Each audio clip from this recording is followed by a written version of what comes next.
Okay, brother. So, if you are struggling with your backtesting, you should be the person who's speaking the most inside of the backtesting channel. There is people there, and they will reply to your message like that. You know, faster than I could get to the other side of my room. So definitely, if you're experiencing that, you're clearly, you know, especially over a whole year's basis. You know, if it's over a month, but you should not lose 80%. That's not. That's not what will happen. Okay. So post the trades, post the screenshots, and say, "Is this valid, guys?" I will reply, or someone else will reply, and they'll say no or yes. What are we waiting to see, Milo? Just looking for a shift in market structure higher here, and then we'll be taking longs towards buy side, brother.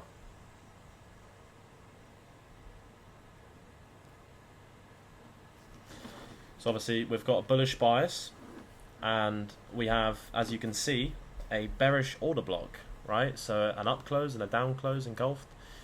So if we shift above this high on NQ and ES, we'll be taking longs.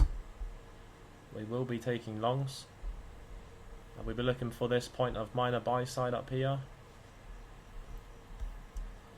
I'll delete that area.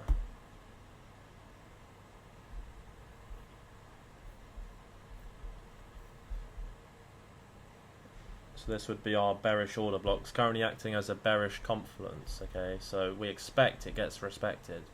You know, there's no point doing if buts and maybes. You know,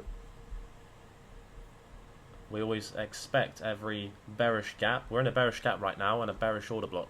We expect price to draw lower. Okay, it's always the case until it gets disrespected. So still mark it out, still mark the shift on where it would likely occur of what you're looking for. So you can see, what is this on ES? Price failed to shift. Why? Because it failed to leave a bullish gap behind. A failed shift is more of a sweep of a internal high, and then price seeks liquidity, so it's likely to seek the low. It doesn't mean it's going to happen 98% of the time, but that is what happens majority of the time, is that it will re-seek the low on one of the assets. So now we're trading out of a bearish order block, as you can see. But we still seek, you know, we're still looking for a shift higher. So we're waiting for that market structure to change.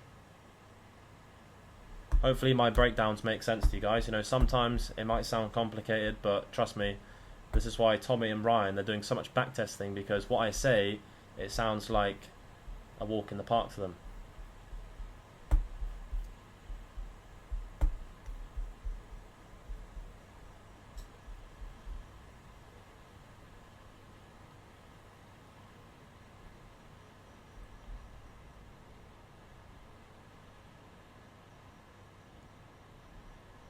When do you plan on exiting your Bitcoin short? So the only two scenarios that will happen is that I have a TP at 75. It's around like 75.4, I believe. And then I've got my break even set at 118. So one or the other. That's pretty much it. That'll be my exit. You know, if Bitcoin trades back to 118 from now, I will be ultimately surprised. But I won't lose a dollar. It'll just go back to original balance. And we're looking for 75. I'll tell you what, guys, it's quite funny actually, because what I personally said on social media, because I don't really make my plays public, I would just keep it strictly to you guys, but I did say back in August when I took my Bitcoin short, I said this is the top, and it was trading around like, you know, 115, 116, like 117. You know, my brother C4, he took a short because I told him, and he made money. And PB Trading, matter of fact, I don't know if he's monitoring my account, but he's also got, funnily enough, a target at 75k, which he's only just opened up. It's like, why would you shorten a discount? You're an ICT trader, you should know better. Price is in a discount now. You don't go short now. You've missed it, okay? You've missed it. You missed the opportunity.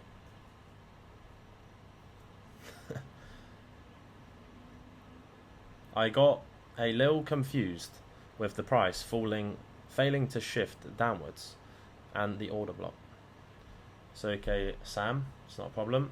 So when we look for a shift, we look like this. So what I'm explaining to you is how price action works. Okay, so it's not always going to be 100%, but it's going to be majority, right?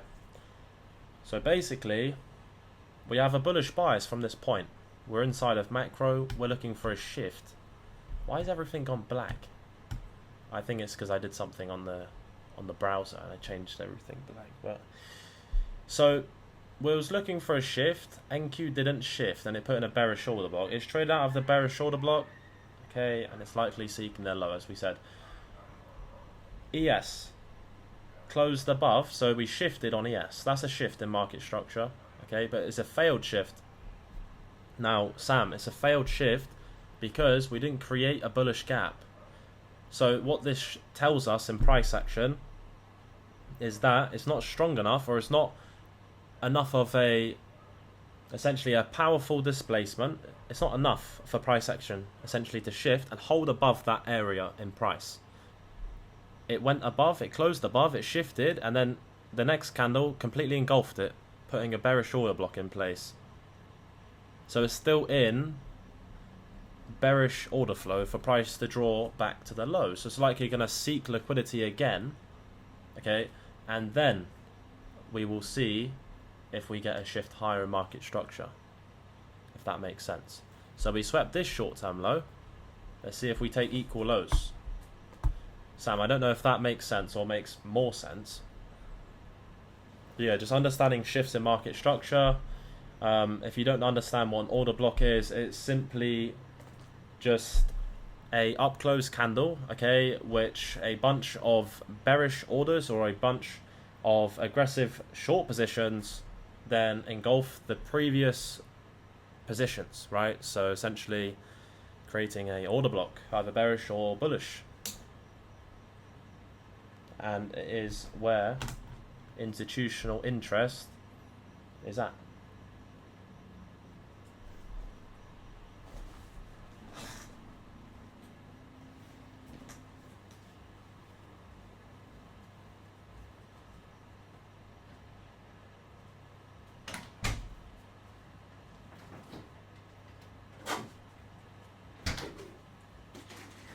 Apologies guys, I just had to get the chocolate milk.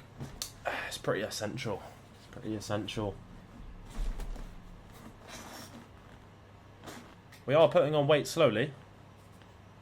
Not fast, but slowly. It's coming in.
Yeah, so as you can see here, we're still trading out of the bullish gap as a bullish 5, so still a confluence to being bullish.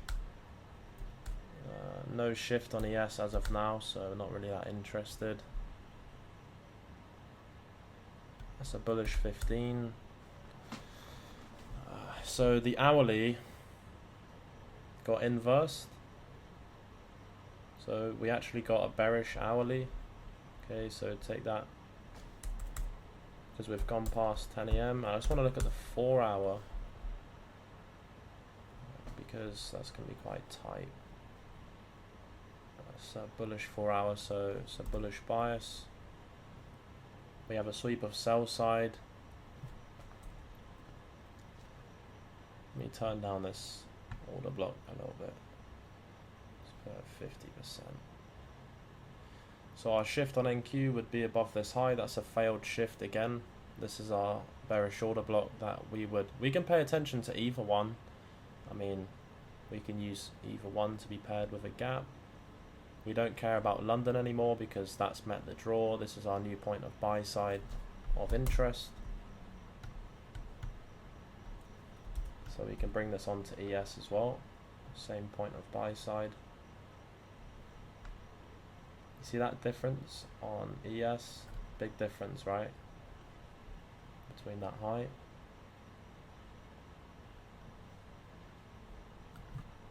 So we'll leave London on ES. I'm going to change this to relative equal.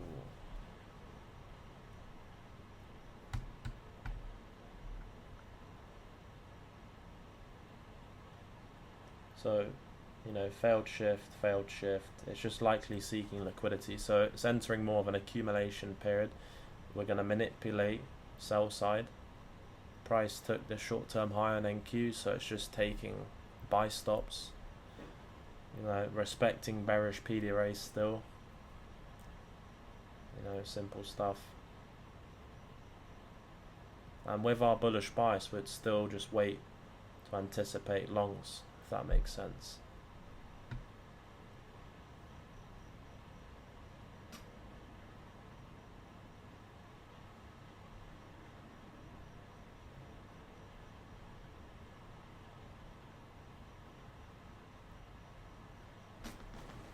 Yeah, I tried taking Manuka honey before the gym today.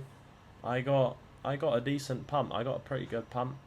I would say my best sessions always come off with quite a lot of potatoes, broccoli, carrot, and a steak. About an hour and a half before the gym.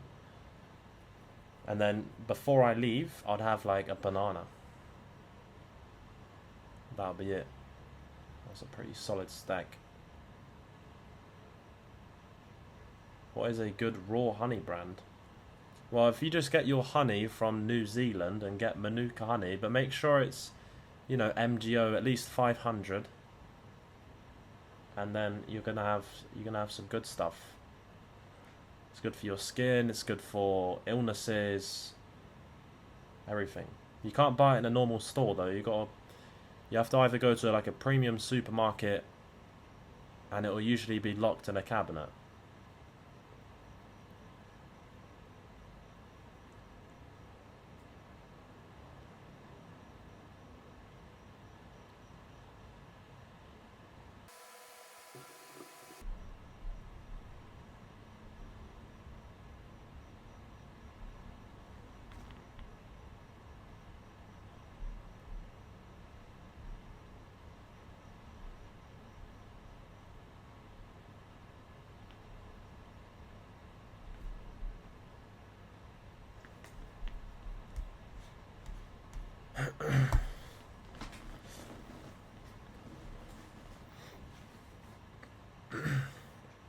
Does it matter which order block we use to validate the model? I'm looking at 1004.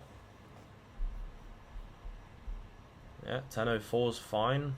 You can look at 1008. You can even look at 954, and you can also look at 950. You know, we got a nice selection. So it is perfectly fine on either NQ or ES to use this order block, this one, or even this one.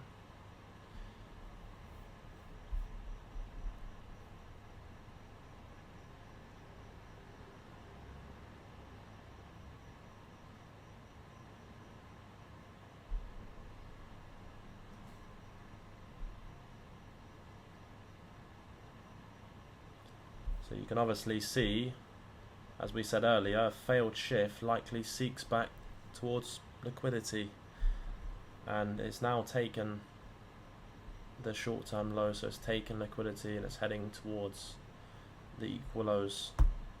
So just because we're monitoring price, we're just identifying where it's likely to draw just on price action, but we're not taking positions, of course, only if something presents. So it failed to present, you know.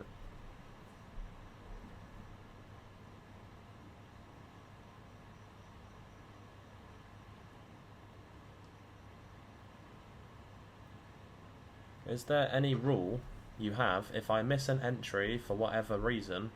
At which criteria can I take a late, and when is a trade invalid? Yeah, so if you have a late entry, it's fine, but if price takes the invalidation high, so hence we get the entry, price trades in favor and takes invalidation high, then that's it. If price trades back to the gap, that's not your entry.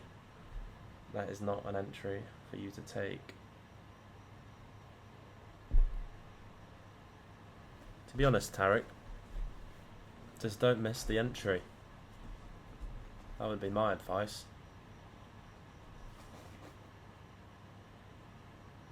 You shouldn't have the thought process to set yourself up for failure.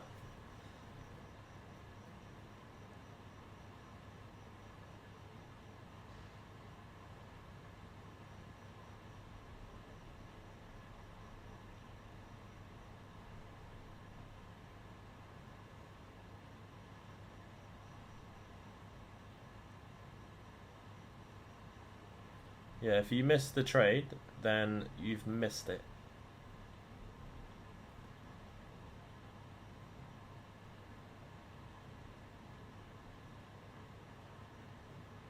Unfortunately.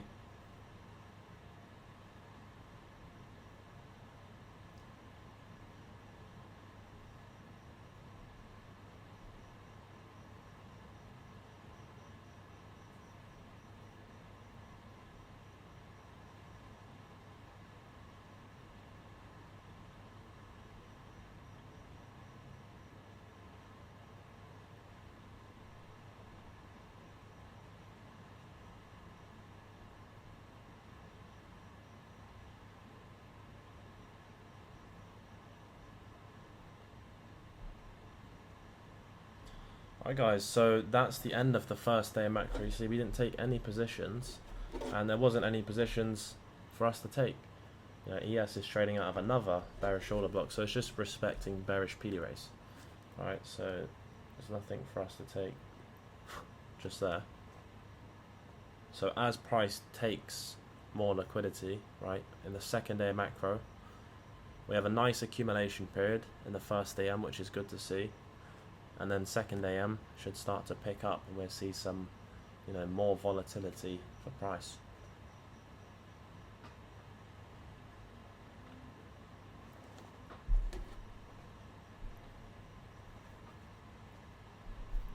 Yep, Jack, that is absolutely, you know, lovely point. Don't take huge lump sum of your accounts.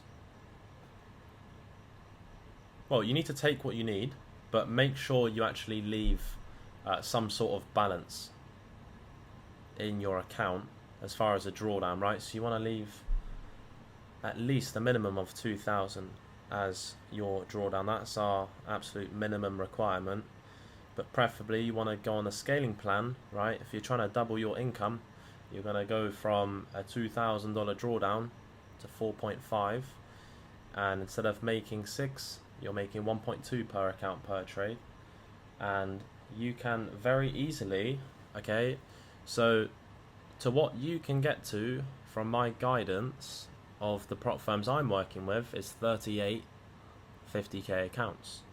So that's 20 with Apex, 5 take profit, 5 my fund of futures, 3 alpha futures, and 5 top steps. And guys, I will tell you one thing. My fund of futures, I seen they added. Now I don't have the second scale plan or whatever they call it. I have the pro plan.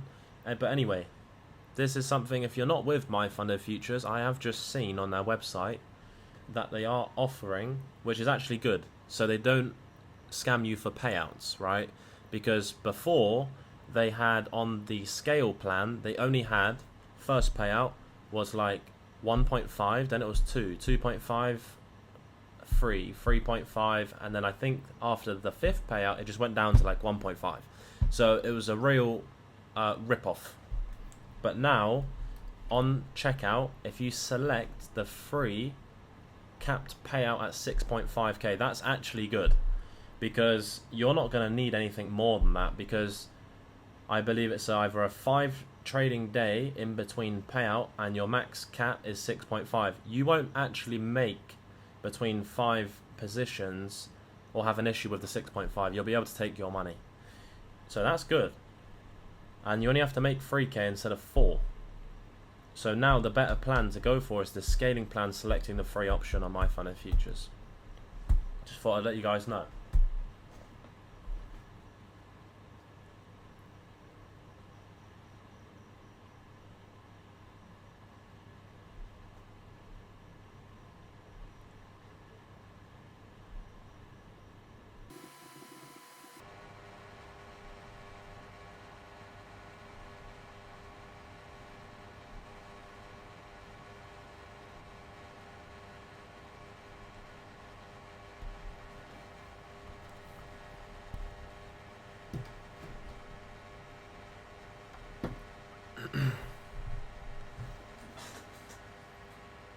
Does anyone else work 10 hours a day, not including time to drive to work and 1 hour break, and go to the gym whilst hitting all your macros / 10k steps? I need help organising time. What, brother, I mean, to be honest, it depends what job you're doing. And I really do feel for your situation, because I was in the same situation, so it is very difficult. I do understand what you're saying. What job are you doing? That's my question I want to ask.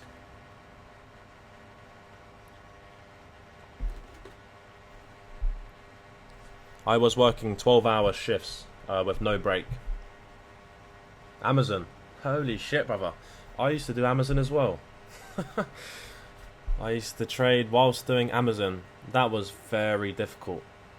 That's actually, brother, that's probably the hardest job that you can do whilst monitoring the New York session. Very, very difficult, because you're on a time schedule, right? You can't just... I think it's almost impossible, to be honest, but I think you got to quit. I think you have to quit your job and start something else, because I hate to break it to you, but when I was doing Amazon, I really struggled, and I was driving like an absolute lunatic. And I tell you what, you must be struggling because it's December and you're probably doing 107. I don't know your area. I've got Amazon PTSD, I know. I was, Christmas time, and they used to abuse the fast drivers, right? And at December time, so around this period here, I was doing around 210 stops a day in Southampton. They were sending me up to London, Wales, Bristol. I was doing, a lot of places in like, what do you call it? Near Bournemouth. Not Bournemouth, but Southampton area. Honestly, it was Dorchester places. And I did not stop. I was very skinny. I was so skinny back then. I was a stick. And I didn't even have time to eat. And you know what it's like? I didn't have time to eat when I was working that job. So yeah, it was like 10-hour days, very intensive, getting out the van, parcel, next stop, parcel, next stop. Very fit, but very stressed. I think my health was deteriorating by the day. And then I got sacked. And I did get sacked. Yeah, how can you manage your time? You can't. You actually can't. So you got to find a different job, brother. That is a situation that you can't get out of, unfortunately, unless you leave. It's not worth the stress, not worth the money, because your main business, which is this, is suffering. You can't just stop for an hour and a half whilst doing Amazon. You can't. It's just unfortunate. I don't know what time zone you're in, but if you stop for 30 minutes and then you continue delivering and then you stop for 30 minutes, it's not going to work, I don't think. I don't think you'll finish your route. Yeah, you won't finish your route, brother. You're going to be finishing very late and you'll be giving back loads of parcels. They're going to ask you why you're stopping so much. Oh, I'm getting PTSD. Yeah, to be honest, the way that I managed my time, I was security. I did security, and that was my favourite job. My favourite job because that was my last job. So, I was watching a lot of ICT, and I was sat in a hospital, just sat on a chair in a hospital, right, for 12 hours. I had my laptop out, and the only thing I had to do, I was with mental patients. So every time the mental patient, I didn't even have to do nothing with the patient, nothing. If the patient, because sometimes they tried to walk out the room, they said, I'm going home. I said, no, you can't go home. So I'd restrain the patient, not killing the patient, just restraining it. And sometimes they're quite old. So you got to be careful because it's like you might break their arm or something.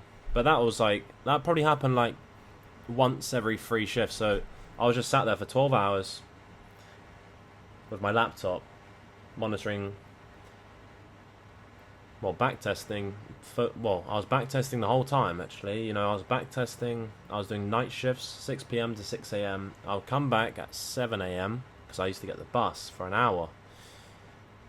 Sleep for 6 or 7 hours. Wake up at 2 p.m.-ish UK time. Trade at 2:30 p.m. And then finish after the lunch macro. Get back on the bus, back to work. 12-hour shifts, study, go sleep, wake up and trade.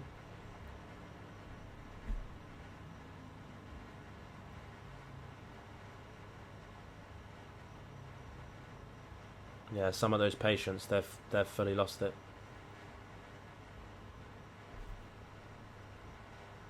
Passed another top step eval by Mo. See, Mo, you're taking things to another level here.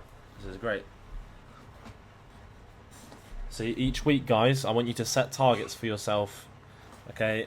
Instead of always looking at what other people are doing, see, Mo's took action, and he's just got himself another funded account. So it doesn't matter how you get it, guys, right? If you're able to pass the eval faster by taking random positions, it's an eval, you're not making any money. If you can pass it faster, and accept if the eval blows, you buy another one. If you can do that, do it. Because you need to get at least 5 funded accounts. So 300k funding, and then you can start stacking evals behind. So at least 5 as a minimum. Or even get yourself to at least 10.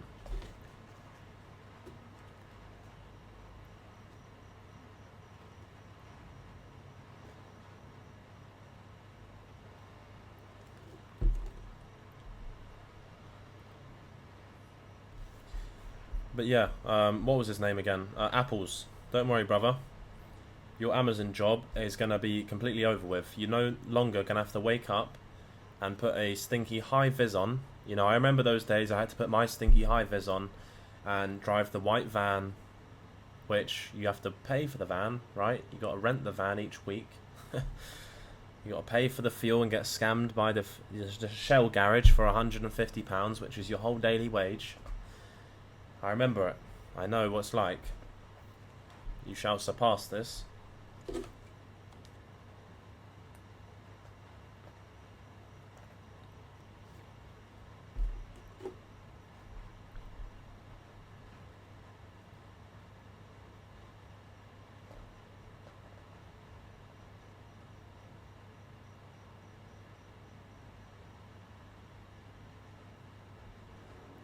when you really take things seriously, okay, if you're in the early stages, you know, most people are in early stages, right? So you quit the job, you quit your day job, you quit your day job on the spot.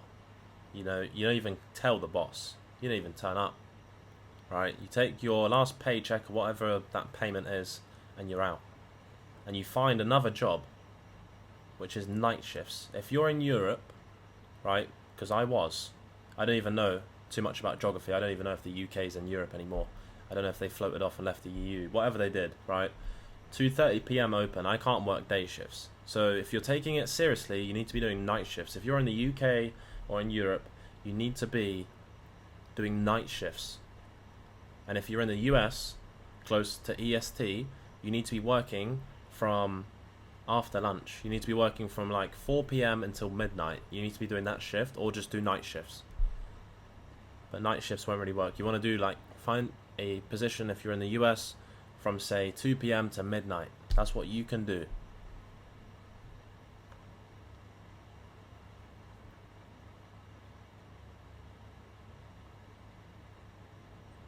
But yeah, I've done every job under the sun. You know, I did construction. I can't even remember what I done. Everything to fund the evals in the early stages.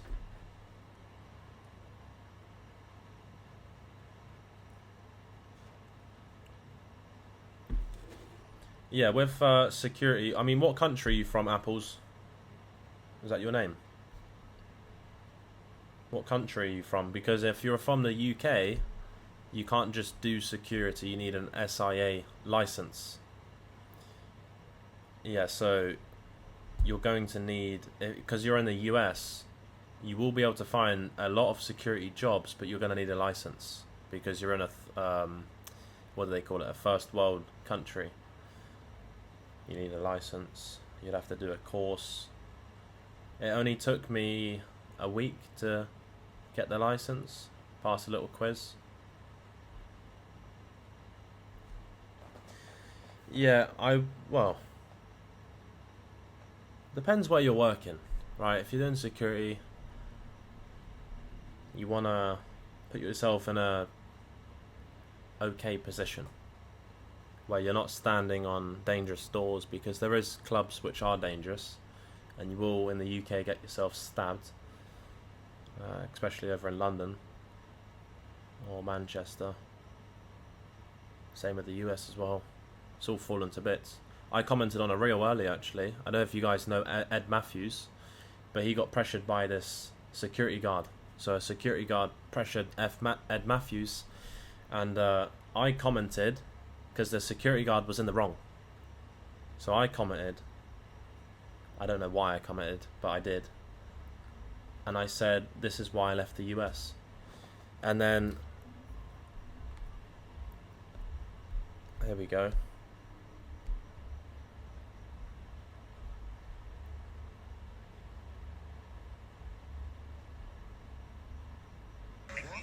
Yeah, here's the reel. So basically, Ed Matthews gets pressured by a security guard.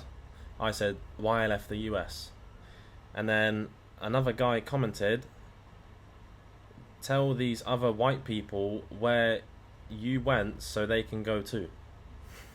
And then another person replied to him and said, are you racist? But not to me, to this Christopher. So Christopher is African, and he told me to tell other white people where I went. But he doesn't understand that this security guard is giving this girl drugs. Ed Matthews is trying to protect her. He got arrested, this security guard. That's why I left the US. It's full of clowns. It's full of idiots.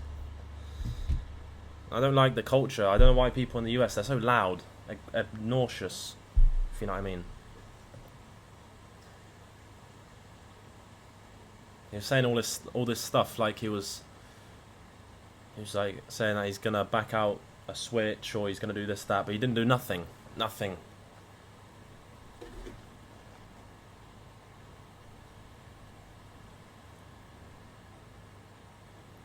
What's the point? Brother, I have got the payout on Friday for 2k from my 2 Top Step funded accounts. So I have bought 3 Top Step, 5 Take Profit Trader accounts. Should I put them with my funded accounts with a 300 SL, or should I try pass them as soon as possible? Okay, so now, my brother, you are in a very good position. So you received a 4k payout, did you? 4k? 2k? Oh yeah, it was 1k each, right? So it was a 2k yeah, okay. Let me think. So you've got, what, 2 funded accounts as a total. Yeah.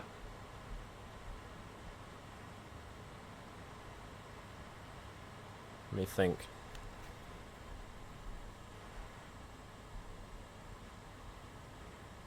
So Take Profit Trader, so it's 100 per month, 500 per month, and you've got 3 Top Steps at 8. Did you get, which Top Step did you get? Did you get the no activation $89 Top Step, I assume? So the 3 Top Steps, were they $89 or were they $49? Did you get the no activation?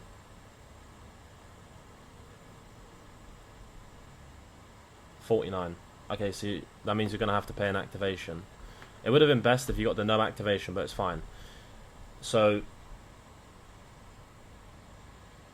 basically you're doing 50 per month, 150, 750. Yep, so my advice to you, Rami, would be get TradeSyncer, so make an account, take it slow, and just run those evals in the background, and run those 2 funded accounts as your lead. Don't rush the other ones. So now you're in a position, you've taken a payout, you've acquired the other part of capital. I would just run them with a 300 stop loss, exactly like you said, and just run them in the back on TradeSyncer. So make sure on TradeSyncer you go for the $150 per month plan. That's what you need on TradeSyncer. Connect all of your accounts together, which is very easily done. The only thing you have to do on TradeSyncer to connect it is you go to connections, and then when you're on connections you click add connection and you log into your TradeF8 and your Top Step, etc., and then you enable it. And when you enable it, go into details, and I'll guide you through that. That's not a problem. Once you're doing that, I'll help you with it, and then you can go on your cockpit and you can see all of your accounts lined up. Okay.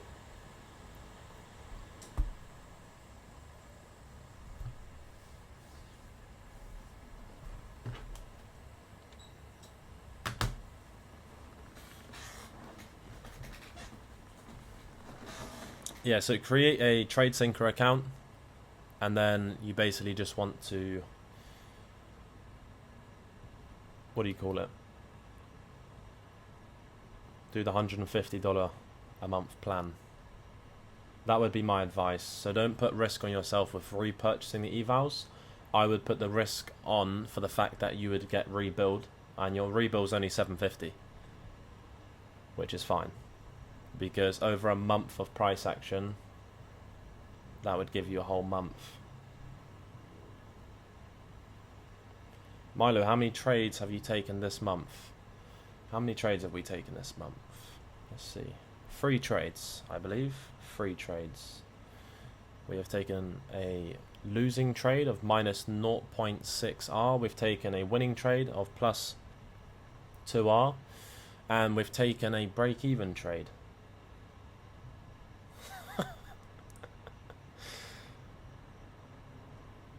Oh, Sean. What are they doing to you, mate? What are they doing?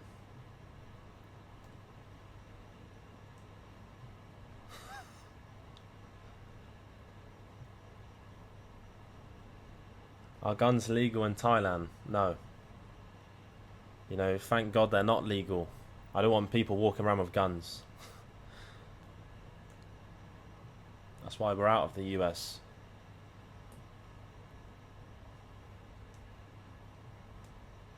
There's no threats in Thailand. You know, there's no issues. People train Muay Thai. Everyone's well trained here, but we're not worried about someone stabbing us or shooting us. You know, it's just peaceful. We eat good food. We train. We trade in the evenings. Good apartments. Good bikes. UV12 every day.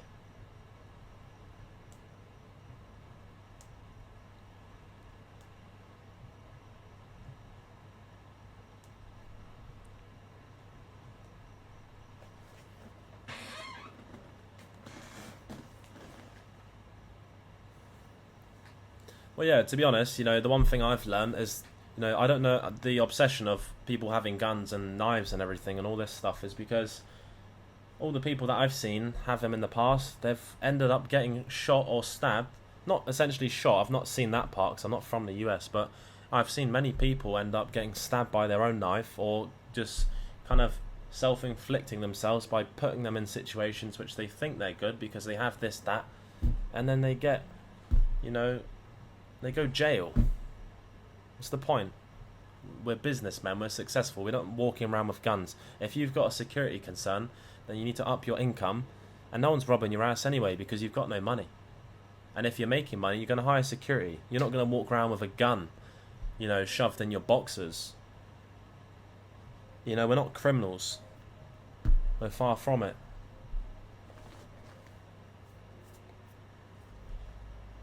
So if you've got a security concern because you're making loads of money, then you should hire security, but you shouldn't have a concern. There shouldn't be anyone wanting to do anything to you anyway.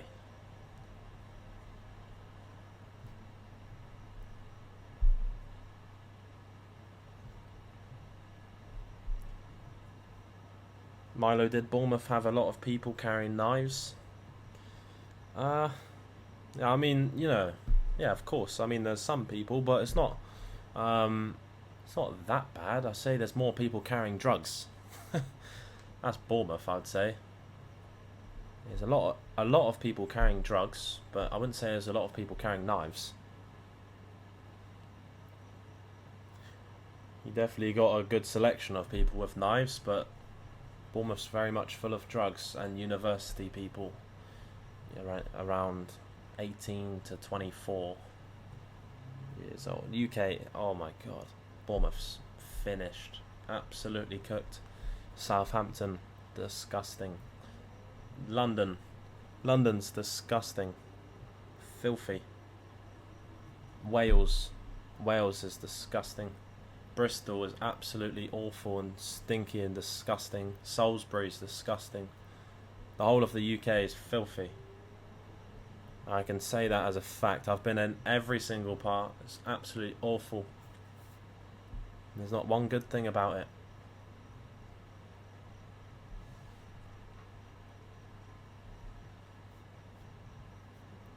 Nothing good at all. Nothing. There's no benefits in the UK. It's one of the worst places in the world. Every time I go there, instant depression. Manchester's disgusting.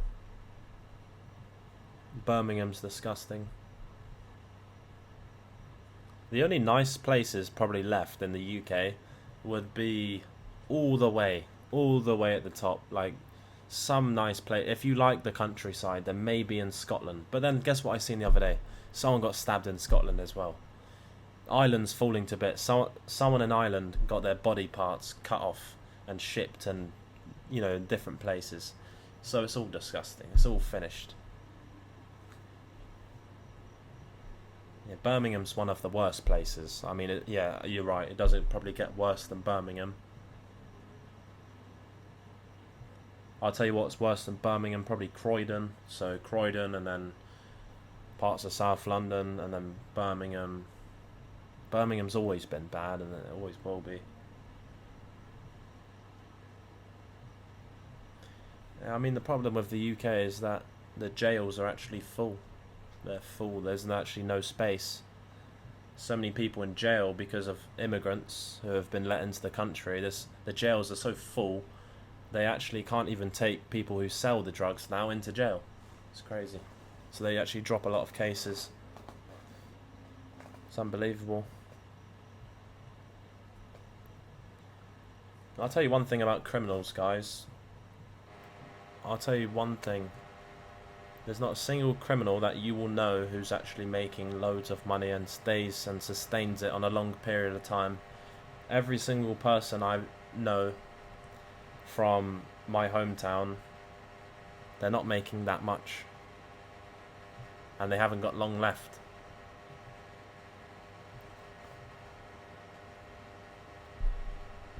I will tell you that. It's a pointless...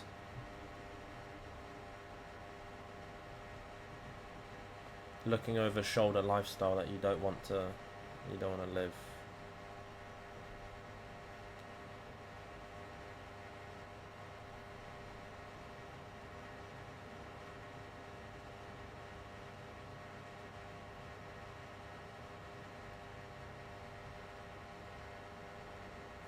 Yeah, exactly as Jam said, it's 40% and a 45% tax rate, so you're getting half your money taken. And because of the half the money getting taken, your safety is not a priority. You shall get stabbed if you manage to withhold your other 50%. If you look like you have money and you look like you'll do nothing about it, you shall get taken on the spot. That's what shall happen to you.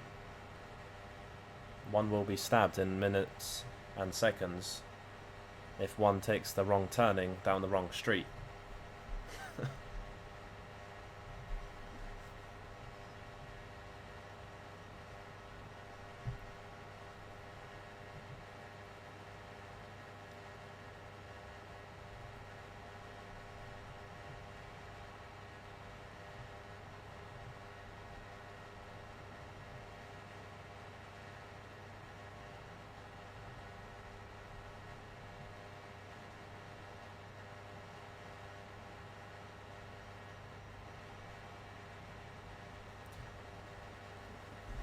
Yeah, to be honest, guys, you know, for those of you that are from the UK, I know that I'll be very shocked if you don't agree that the UK is shit. But I'm sure most of you do agree. We had... What made you leave Miami? I just don't really like the people there. I always felt like I was getting harassed, and I feel like not at peace. You know, I like my peace. I like kind of being by myself and in environments where I'm not, what do you call it, like a tranquil environment. It's so much of a different, I'm so relaxed in Thailand, so focused that I can make the best decisions. But in Miami, let's say I go for a dinner, I drive my car. 4 out of 5 times of me getting out of my car, oh bro, what do you do, bro? Bro, how do you make your money, bro? It's like, bro, don't chat to me. I don't have time. I'm not doing no interviews. None of this shit. And you'll be eating your food. You'll be like, oh, finally, I'm enjoying a nice steak. I'm enjoying my food, right? And then behind you, they're harassing another bro who's getting out of his car. And then you got another bro. Everything is bro in Miami. This is how they speak. And then you get another guy who's just pulled up for the first time. He's like, oh, Miami's a lobby, bro. This guy's just spawned in.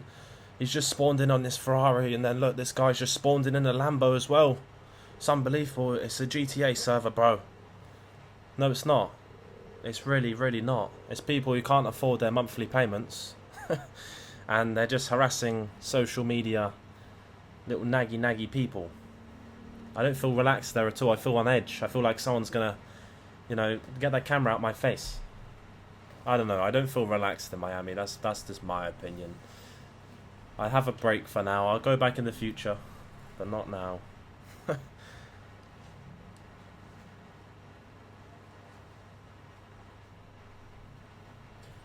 Yeah, no positions as of now, guys. No positions.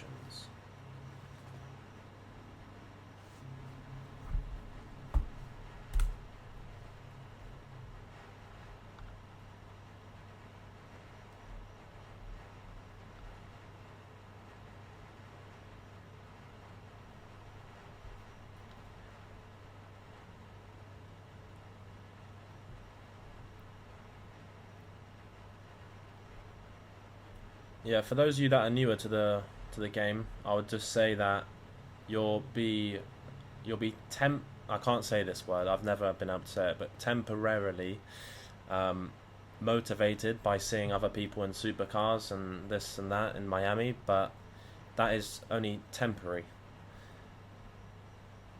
When you get a supercar or you get a nice car, that shit, you want peace of mind. You will get to the point of peace of mind, and peace of mind is so important. I can't express it enough. Just having peace,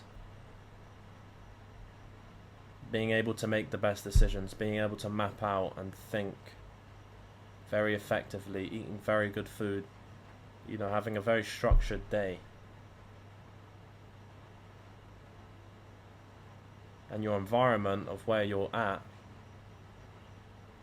is very important as well.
Okay, so basically as of now, we're sitting on step 3. So this is when we're close to taking a position. This is what we was in the first day of macro as well. So we have a sweep of sell side and a bullish bias. So we're just looking for a shift above this previous high. And then we can look for an opportunity for longs. You can see we have a bearish order block here. So that would be the one which would be paired with the gap. So now we just anticipate. Price took out these lower time frame equal lows, which you can see. That's a 5-minute bullish gap. Trading out of this bullish order block as well. Whether it gets respected or not, but we want to see a shift above that previous high. So let's see if we get that.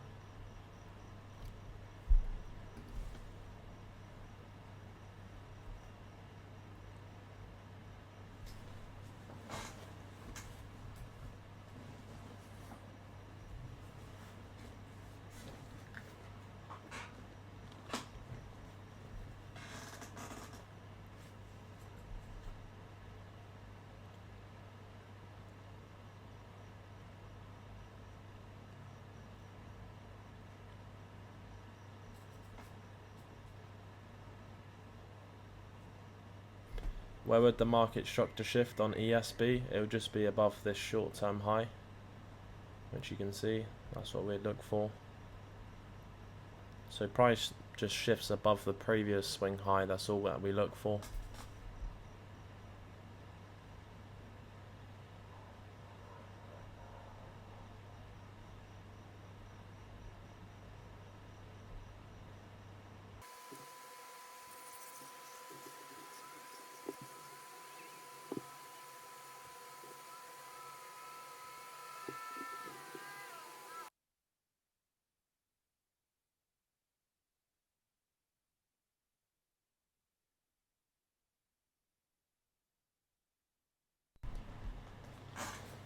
Alright, so obviously second day of macro, it's not actually produced us much.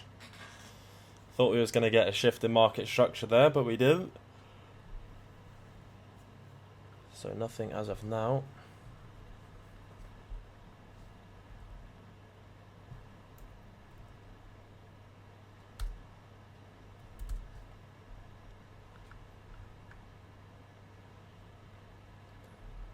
Someone mentioned about the 5 being bullish, so you're correct. It was bullish, but now you're incorrect because this is a 5-minute bearish gap. It's quite small, hence why I zoomed in to see, and you can see we trade into that 5-minute bearish gap there. So the 5 is currently bearish. Doesn't affect our bias. I mean, we're still bullish. The hourly is neutral because we inversed the bullish gap and we took the hourly low. So that's a neutral hourly, and we go bullish on the hourly once we reach 617. So we didn't see a shift, and price is still respecting bearish PD raise. So there hasn't been anything as of now in the first or the second AM macro.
Okay, so this is the end of the second day macro. There's no positions inside of second AM, so we're going to wait for the lunch.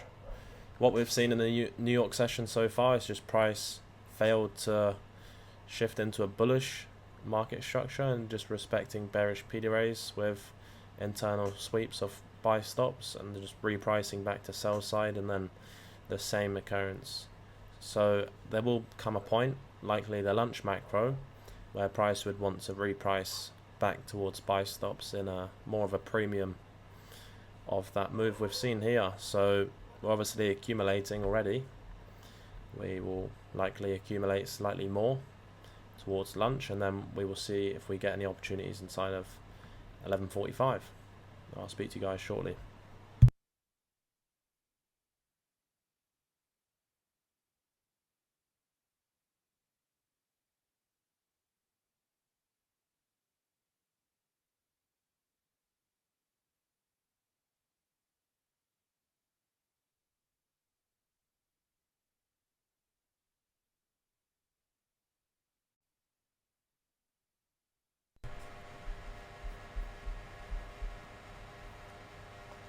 Okay, so hope everyone's doing well.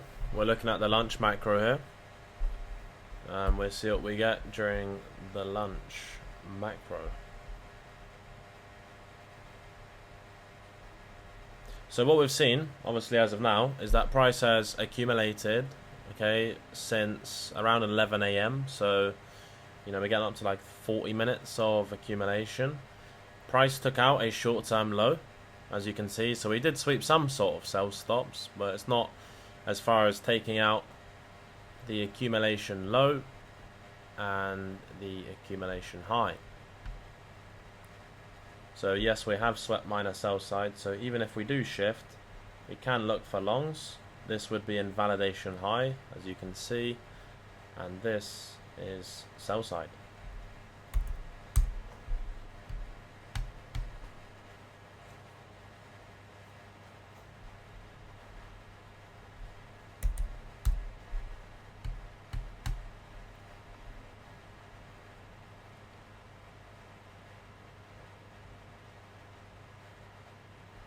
So as of now, we'd actually look for a shift above this bearish order block as it's currently being respected, above this high and above this high on ES. We've got a bullish bias, not a strong one, but we do have a 60% bullish bias.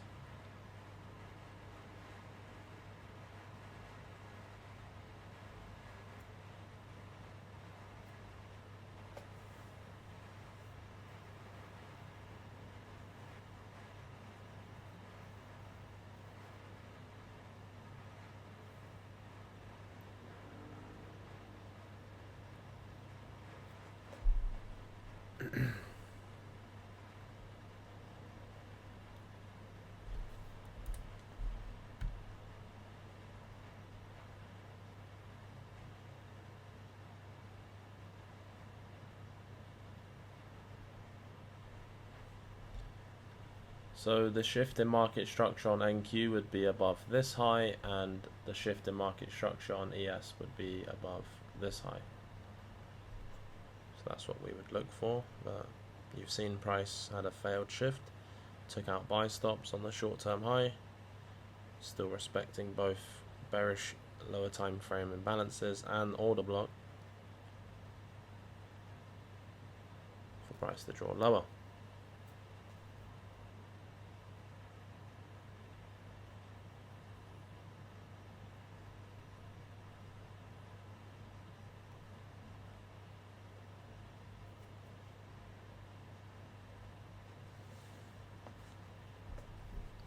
So there was points in you guys' backtesting sessions that I seen, which was very crucial to note, okay? You guys are doing very good work on the backtesting sessions, but I want you to note what you see must happen in the future. It always will. So if you're backtesting and you experience not taking a trade in 10 days, so 10 trading days, you have to expect that for the future. So if we don't take a position for, say, 5 to 10 trading days, and you as backtesting, you experience that, that is something that occurs for the future. So if you have a losing streak of 5 or 6 losing trades, then that shall happen in the future. That's a probability that shall happen. And if you have a winning streak of, say, 8, 9, 10 winning trades in a row, that shall happen again in the future. So it's very important to note those type of things, because then you won't be concerned or question anything in live price action when it occurs, because you say, oh, well, I've seen this before, so it doesn't concern you. So you can sit through these macros and say, all right, well, there wasn't anything, but there will be something in the up and coming price action, say tomorrow, or when, we were not trading Wednesday but Thursday, Friday, and you continue to do your job.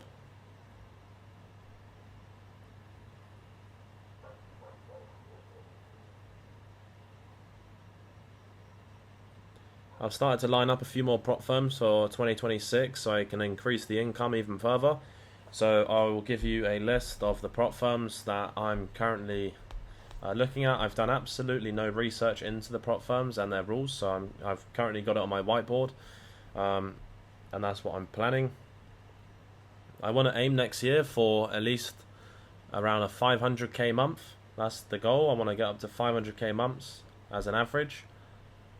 This year I've averaged around 150 to 180 per month, so we're trying to do more than a double next year. And it's, once you get to this area, it's very difficult as far as increasing capital, because there's only so many prop firms you can work with. So the prop firms I'm looking at, let me pull this up for you guys.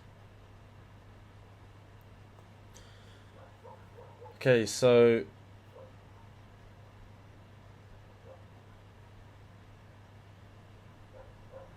one sec, I think I've just trying to find them.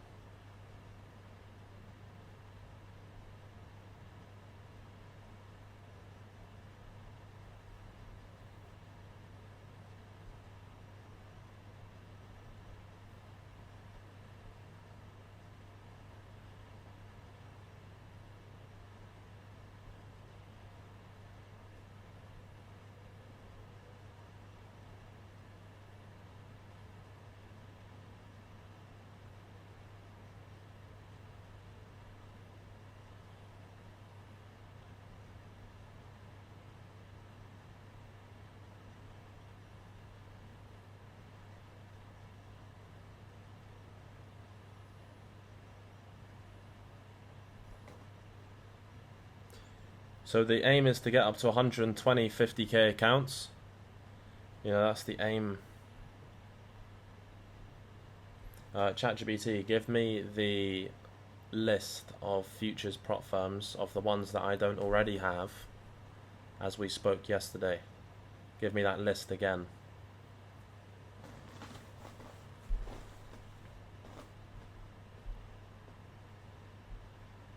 And also make sure you check the reviews for the prop firm and Reddit forums and also Trustpilot reviews, and I want to make sure that they actually pay out. So check that. Don't just send me futures prop firms, okay, like a Google search. I want you to actually do diligence and actually use your brain.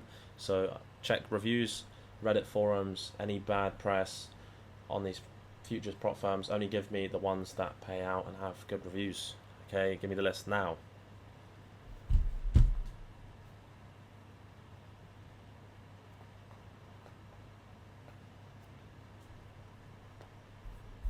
I want to build the capital under my name as far as I can take it. As far as trading other people's names, I've only done that once, and I'm actively doing it as of now, but it's a hurdle, you know, trying to manage that. So I'm running that on the side, and whether that gets me banned from prop firms overall, you know, my overall goal is to actually... Oh, by the way, guys, this is price accumulating now. So we took the short-term low, we failed to displace. I don't like to see a shift in market structure higher because that's likely manipulation. So this right here is all accumulation. This was an acceptance of the low. We swept sell stops, we failed to shift, and we're just accumulating. So this right here, I want to see price reprice back and take sell stops again because we've just accumulated. So with price shifting higher, it would likely be manipulation and be a failed model. So there's nothing. So this low is what we want price to see.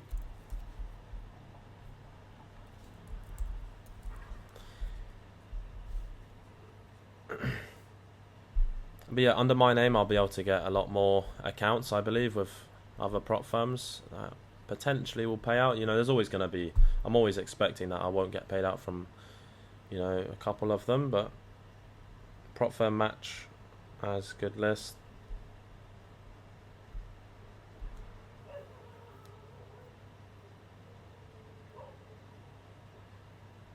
At Milo Trelaw, after getting payouts, where can we open a live account? Which broker do you use /trust? Well, I personally use Tradeovate, as you guys know, for my live, but I'm actually considering at the end of this year, once we reach Christmas time, we don't take positions between around Christmas Day and New Year's Eve. That period there is usually our kind of silent period where we don't take positions, and I intensively backtest through that period, or it's Christmas Day and we don't really do too much on Christmas Day.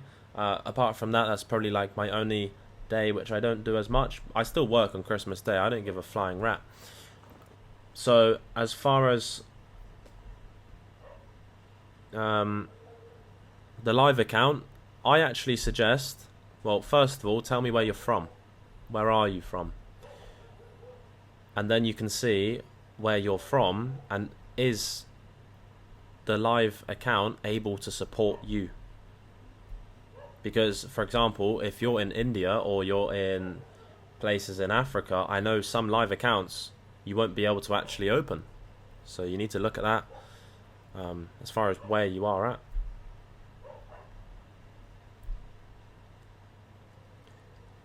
I'm from the UK, so I'm actually looking at moving to Interactive Brokers. They have a lot more liquidity, so they're a lot bigger firm. They have a lot of money and a very, very big platform, Interactive Brokers. So as I scale up, you know, and get to 1.5, 2 million, 2.5, 5 million, I wouldn't be too comfortable, you could say, with a balance like that in... It's a very manipulative price action here. We got an SMT at the low. Okay, so if we do see a shift higher, this would be fine. So Interactive Brokers, you can actually trade Nasdaq futures. I need to look into it because I know it's mostly in the past I've used interactive for trading options. When I first started off, I was trading options on interactive. I just want to see if you can trade futures and then link it into TradeAvate, not TradeAvate, TradingView as well. TradeAvate's fine. It's absolutely fine. You can deposit money, withdraw. I've had no issues. Sometimes withdrawals have taken 5 to 7 days, but it's always landed. It's never been a problem.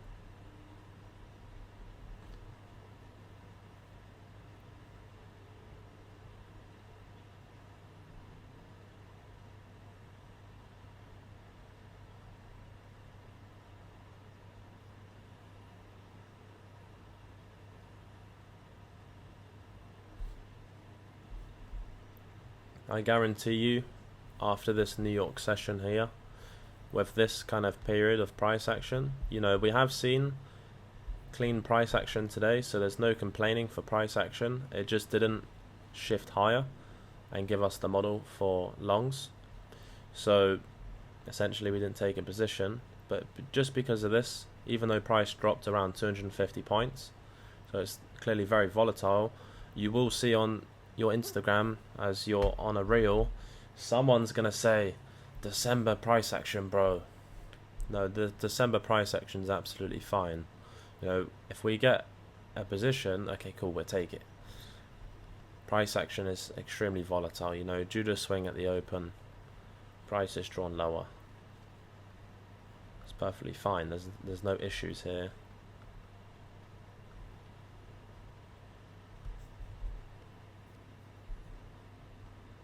What date we changed to March contracts? Well, there's no date, Sam.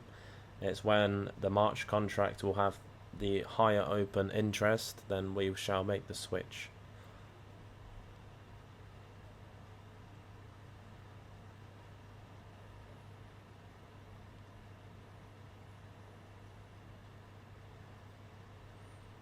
I'm already seeing ICT traders complaining about bad price action of December and losing month for many so far. Well, we are not in a losing month, we are in a profit. Not a crazy profit, you know, it's like, what, 1.5R? So I'm currently up this month 43k across, you know, all of my accounts. So it's nothing mad, but we haven't seen much as far as positions this month. Milo, what do the different monthly contracts mean? So essentially, in the future space, you can either be on the auto roll contract, which is NQ1 exclamation mark, and it's the auto roll. I personally like to trade the current. So if you're trading the September, the December, the March, you know, I like to make sure I'm on that. And basically, the contracts will have an open interest, which you can check on a website, which I need to fetch for you guys and put it in the chat so you guys can check it. And basically you will see when the next contract, so for us it would be March, has a higher open interest. I believe it is barchart.com. I have to double check, and you can actually see if the March contract will have a higher open interest than December, and then you can start trading March. And when you go on to TradeAvate, okay, it will give you the auto roll. It will say, would you like to auto roll these contracts? And you click yes. So we swept minus sell side, okay. We're still looking for a shift higher. So the 5 minutes neutral.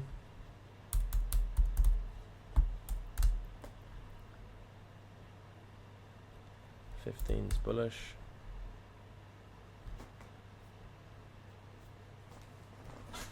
Holy shit.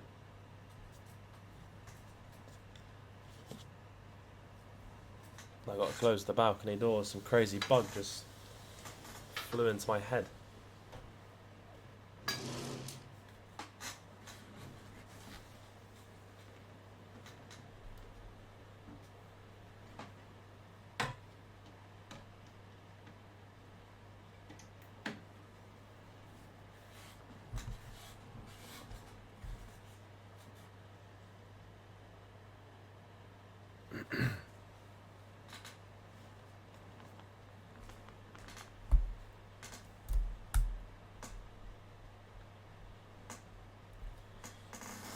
Yeah, this chair's pissing me off because it's squeaking. I think, you know, we're gonna have to bin this chair.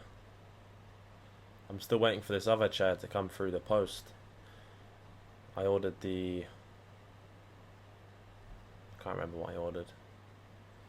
I don't know what type of chair it is. I know it's a Lamborghini chair, I just don't know what type of car it is.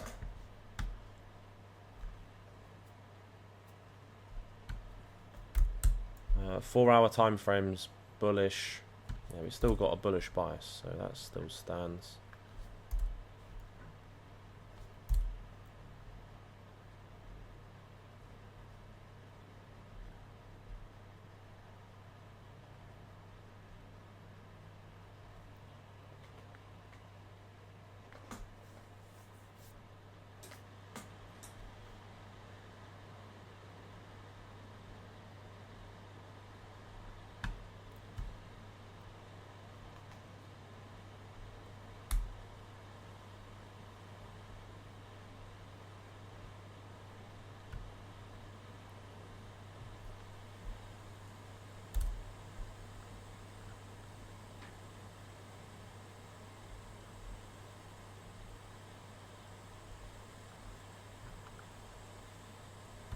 Yeah, that's correct. The 5 minutes also bullish.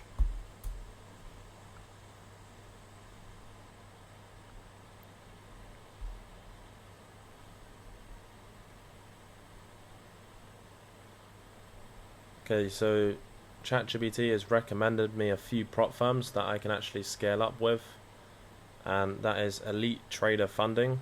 I've never really looked at that one in my life. Lilu Trading. Not heard of that one before. Funded Futures Network. Not heard of that one before.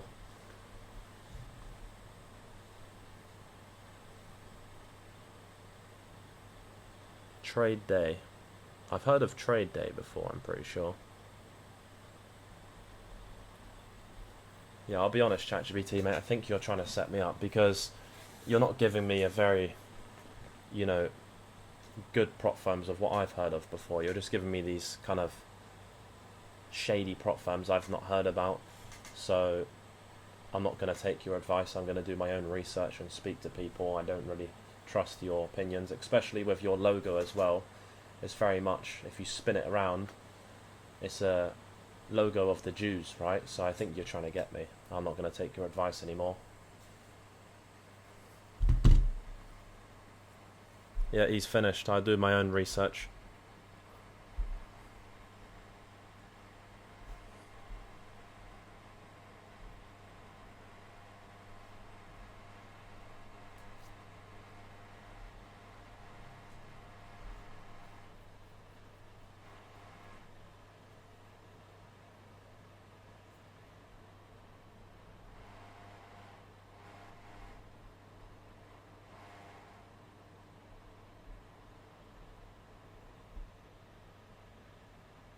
Lucid Funding ticks and Minded Next are good.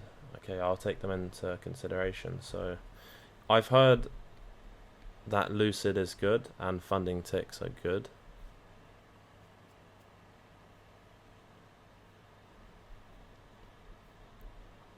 Okay, so Lucid.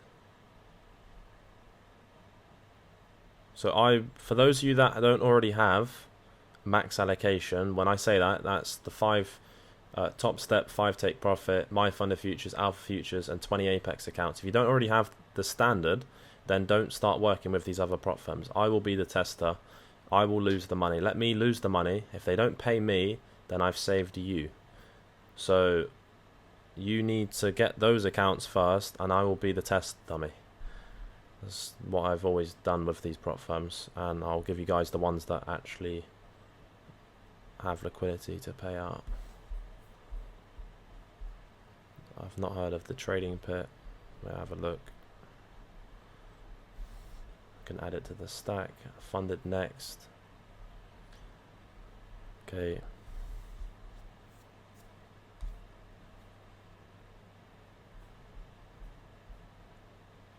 Minded next. I've not heard of Minded next, but I'll give it a shot.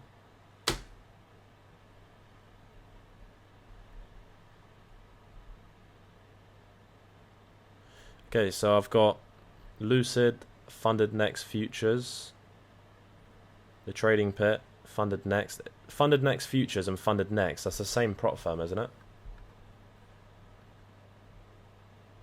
Yeah, it's the same. Okay, I'll delete that. Alright, so I got Lucid, Funded Next, the Trading Pit, Minded Next.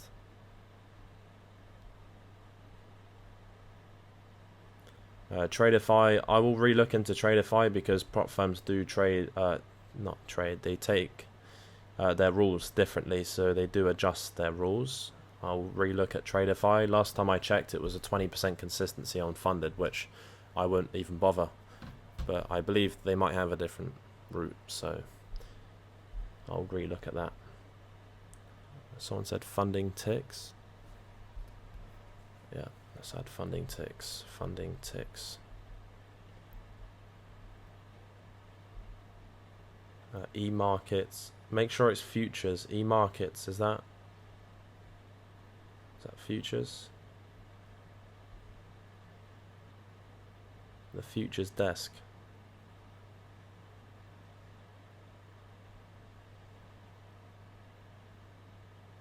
Okay, so I'll leave that for now. Tick tick trader. Look, now we're getting into like, you know, like corner shops. It sounds like a corner shop, like tick tick. Go to your corner shop, tick tick, and get a funded account. You know, I think we're gonna stick to what we have now. So this is 6 more prop firms that I'm testing, and I'll keep you guys updated. So I'm gonna start with Lucid, Funded Next Futures, the Trading Pit, Minded Next, Tradeify, and Funding Ticks.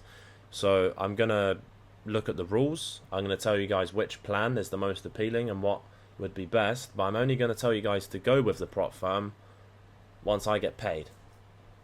Because, you know, if I tell you guys go with a prop firm and then you don't get paid and I don't get paid, then it's not gonna look good on me. So I'd rather not tell you guys anything until I get paid. So the 5 prop firms that I have told you guys is because I've been paid from all of them, and they're good. Top 1 futures is, there's so many futures prop firms now, isn't it? There's a new one opening up every day.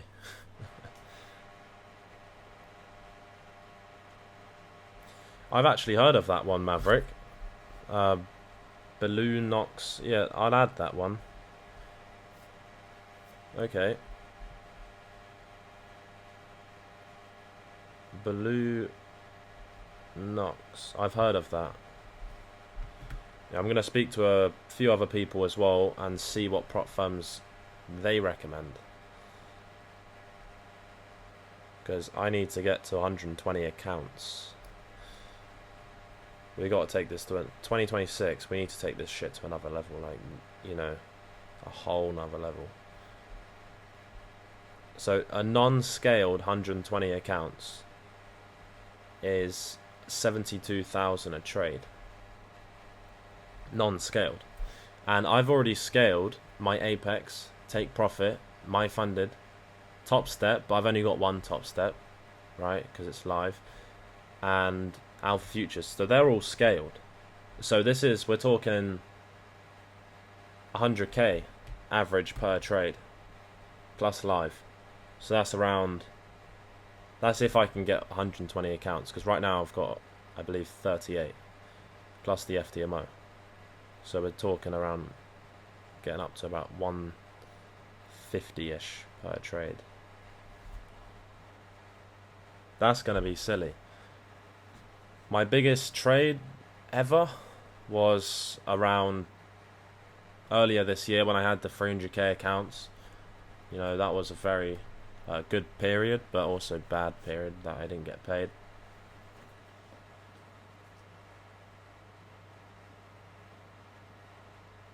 That will scale the live account like crazy. That's the goal. So we're trying to build the live to the point that the prop firms don't even phase it at all. And that's when I won't need prop firms anymore.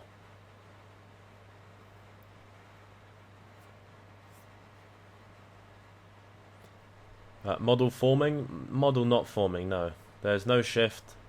No sign of a shift on either asset.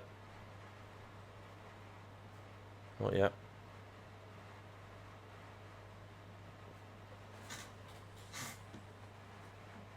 Oh, what about that other futures prop firm? I don't know if it's futures. What about fivers? I've heard a lot of people talk about fivers. Is that good, bad? Is that even futures? 5%. Yeah. What about? No, it's not good. James doesn't like it. CFD. Oh, right. It is futures. Futures coming soon. Okay, let's leave that five. I don't know about that prop firm. Let's leave that.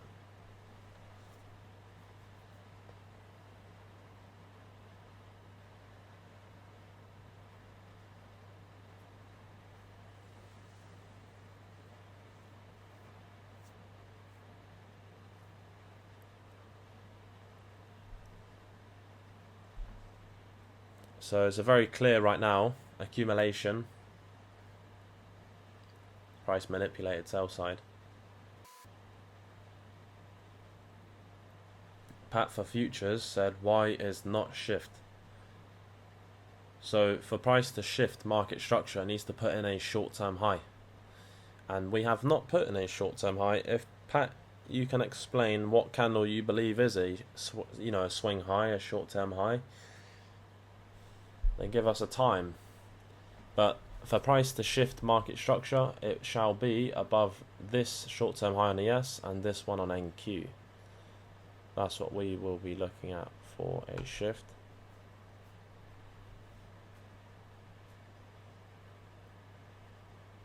So with this shift, you can see we have a bearish order block that is paired with a gap on NQ, the lower gap, but we haven't yet shifted, so we're still waiting for the shift, which is above this high. And this high. Delete sell side, delete this one.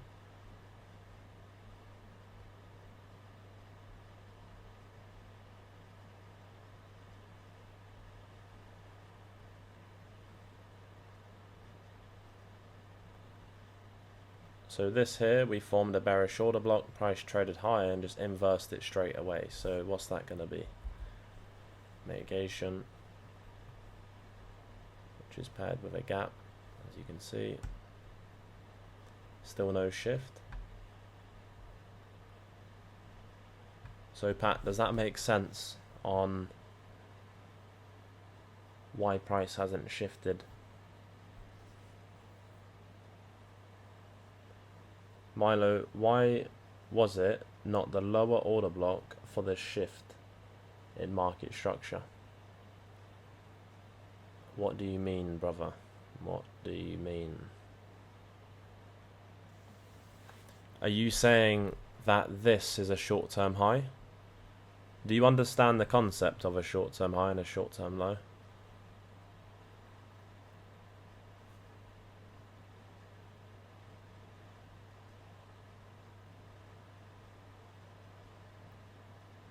Yes, Ibby, you should be... one sec. If you're down minus 1.3, you should be on half size as soon as you're down 500. So you should stay on $150 risk long before. You should have been on $150 risk. If you only have a 700 risk left, you need to be on $150 risk from the point of 1500 left of drawdown. So yes, stay on 150, absolutely. Absolutely.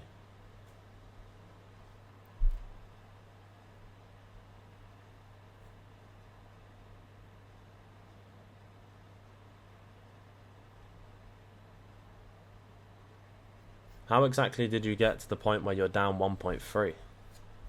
And yeah, how did you get to that? Explain, brother, explain. So during November, you wouldn't actually be able to get to that point. That's not possible. So how have you done that? Did you take your own trades? Or did you not manage risk correctly? You've done one or the other. You shouldn't be down 1.3. That's too far. We didn't occur that type of loss in November. November was a losing month, but we didn't. That would not be the case. So I want you to explain what happened there. You've not lost the account. I'm just curious.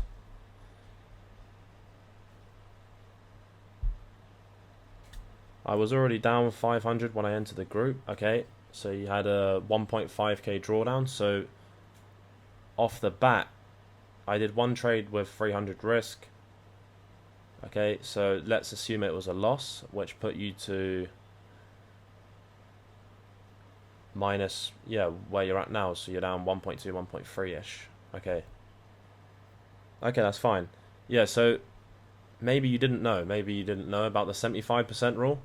But off the bat, what you've done is you're down 500. You've got 1.5 left of drawdown. Off the bat of entering the group, you should have been on $150 risk. It doesn't matter if the first trade and you lost 300, that's fine.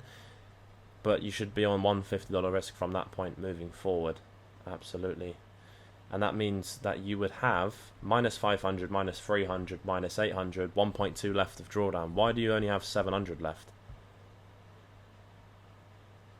You continue to risk full size even if you're past 75%. You know, you got past 50% really, and you're still risking full size. Pay attention to your drawdown, guys. Very important. Otherwise, you just lose your accounts. Especially if you've only just got funded, right? And you're building up your drawdown. Pay attention to it. Are you below 75%? Are you above? If you're above, you take full size. If you're not, half size. You stay on that until you get back above. If you don't understand the 75% rule, I've explained it step by step in this channel here. So read that.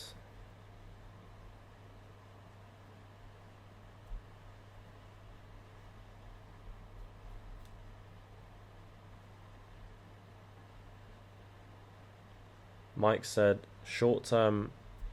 It's funny, your name's Mike. My dad's name's Mike as well. It's the double Mike. Short term high has more than one candle, yes. So a short term high consists of 3 candles, and number 2 candle is going to form the high or the low, always. See, 1, 2, 3. Number 2 is the lowest, makes that swing low. 1, 2, 3, candle number 2. You see, candle 1 was higher than candle 2, so this is not a swing high. This is a swing high, this is a swing high. You can see it's not quite a swing high, but when that closes, it would be. Does that make sense? So look, 1, 2, 3, candle 2 makes the high. Swing high, swing high, swing high, high. You know, you can. That's definitely something that's basic stuff. I don't want to bore people, but we have to explain it, you know. People got questions, so it's good to ask these type of questions. I don't want you sat there and not know something.